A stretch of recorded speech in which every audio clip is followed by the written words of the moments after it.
జగన్ రెడ్డి నువ్వు ఎంత అడ్డుపడ్డా, ఎన్ని అడ్డంకులు సృష్టించాలని ప్రయత్నించినా అమరావతి ఆగదు అంటూ స్పష్టం చేశారు మంత్రి పొంగూరి నారాయణ.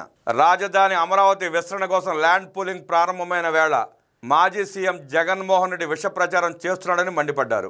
రైతులను భయపెట్టేలా అమరావతిపై తప్పుడు వ్యాఖ్యలు చేస్తున్నారని ఆగ్రహం వ్యక్తం చేశారు. అమరావతిపై జగన్ చేసిన వ్యాఖ్యలపై మంత్రి తీవ్రంగా స్పందించారు. అసలు అమరావతిని నదిలో ఎక్కడ కడుతున్నామని ప్రశ్నించారు. నదీ గర్భంలో నిర్మాణాలు చేస్తున్నామని అసత్య ప్రచారం చేస్తున్నారు. కోర్టులో కేసులు వేయిస్తున్నారు. అక్కడ ఎలాంటి పరిస్థితుల్లో కూడా నిర్మాణాలు జరగవు. నేతలు పూర్తిగా అవగాహన చేసుకుని మాట్లాడాలి. అమరావతి మాస్టర్ ప్లాన్ను అర్థం చేసుకుని మాట్లాడాలి. మిడిమిడి జ్ఞానంతో మాట్లాడటం తప్పు. జగన్ ముందుగా రివర్ బేసిన్కి రివర్ బెడ్కి తేడా తెలుసుకోవాలని. ప్రపంచవ్యాప్తంగా ప్రధాన నగరాలన్నీ చాలా వరకు నదీ తీరంలోనే వెలిశాయన్న మంత్రి చెన్నై, కోల్కతాతో పాటు సింగపూర్ కూడా నదీ తీరంలోనే ఉందని స్పష్టత ఇచ్చారు.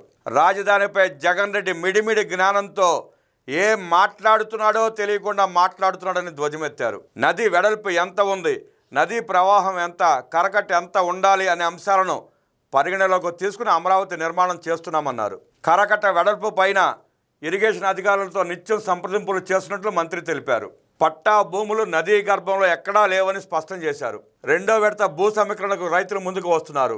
గంటల వ్యవధిలో 100 ఎకరాలు ప్రభుత్వానికి ఇచ్చారు. ఇది చూసి వారవలేక జగన్ రెడ్డి అసత్యాలు ప్రచారం చేస్తున్నాడు.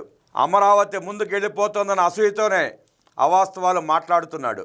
అమరావతిలో ఉన్న గ్రామాల్లో రోడ్లు, నీళ్లు అన్నీ ఉన్నాయన్నారు. విజయవాడ, మంగళగిరి వెళ్లేందుకు seed access road, west bypass రోడ్లు కూడా సిద్ధమయ్యాయని మంత్రి నారాయణ చెప్పారు. అపోహలు సృష్టిస్తూ ప్రజలను జగన్ రెడ్డి తప్పుదోవ పట్టిస్తున్నాడని ఆగ్రహం వ్యక్తం చేశారు. ల్యాండ్ పూలింగ్లో భూములు ఇచ్చేందుకు పెద్ద ఎత్తున రైతులకు ముందుకు వస్తుండటంతో దాన్ని ఎలాగైనా ఆపేయాలని జగన్ రెడ్డి విష ప్రచారం చేస్తున్నాడని మండిపడ్డారు. అమరావతికి చట్టబద్ధత కల్పించేలా ముఖ్యమంత్రి చంద్రబాబు అన్ని విధాలా ప్రయత్నిస్తున్నట్లు మంత్రి నారాయణ చెప్పారు. 5 ఏళ్ల వైసీపీ పాలనలో అమరావతి రైతులు పడిన ఇబ్బందులను కేంద్ర పెద్దలకు సీఎం వివరిస్తున్నారని తెలిపారు.